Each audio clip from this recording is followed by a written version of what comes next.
내란 정권이 무너지고 헌법이 다시 제자리를 찾기까지 걸린 시간. 국가는 무너진 제도를 복구해야 했고 국민은 분열과 불신을 봉합해야 했습니다. 이재명 대통령은 그 혼란의 한가운데서 한 가지 결정을 내립니다. 바로 대통령 비서실장 인선. 그 이름은 강훈식. 대통령 비서실장 인선 어떻게 보셨습니까? 저는 사실 깜짝 놀랐습니다. 국회의원이 비서실장으로 간다는 건 자신의 정치 인생을 통째로 걸겠다는 뜻이죠. 이재명 대통령은 단순히 충성하는 사람을 원하지 않았습니다. 그가 필요로 했던 건 대통령을 지켜보는 사람이 아니라 국가를 함께 고민하는 사람이었습니다. 윤석열 정권 때처럼 무조건적인 옹호와 절대 충성으로는 더 이상 나라를 움직일 수 없었습니다. 지금의 대한민국은 갈등과 분열을 넘어 서로 다른 의견이 공존하며 미래를 논의해야 하는 시기였기 때문입니다.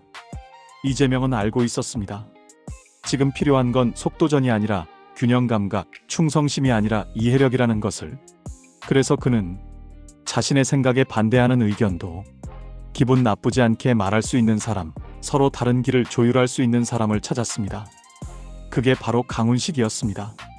강훈식은 충청도에서 정치를 시작했습니다. 삼선 의원으로 살아남기란 그 어떤 지역보다 냉정하고 치열한 곳에서 국민과 눈을 맞추는 정치였다는 뜻입니다. 그는 70년대생으로서는 처음으로 대통령 비서실장이 되었습니다. 젊고 실용적이며 속도감과 안정감을 동시에 갖춘 사람. 그는 때로는 쓴소리를 하면서도 상대의 마음을 상하게 하지 않는 재주가 있었고 58년 세대와도 70년대 이후 세대와도 자연스럽게 어울릴 수 있는 희귀한 정치적 감각을 가진 인물이었습니다. 강훈식은 다양한 세력의 고리에 연결돼 있는 사람입니다.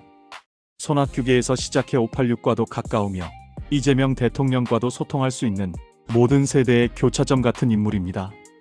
그는 반대의 의견을 들을 줄 알았고 갈등이 아닌 토론으로 바꾸는 힘이 있었습니다. 그래서 대통령은 그를 선택했습니다. 내란 정권의 그림자는 여전히 남아 있었습니다. 헌법을 파괴하려 했던 세력들, 그 잔재가 국회 안에서도 숨쉬고 있었죠. 이재명 대통령이 강훈식을 선택한 이유는 단지 행정의 효율 때문이 아니었습니다.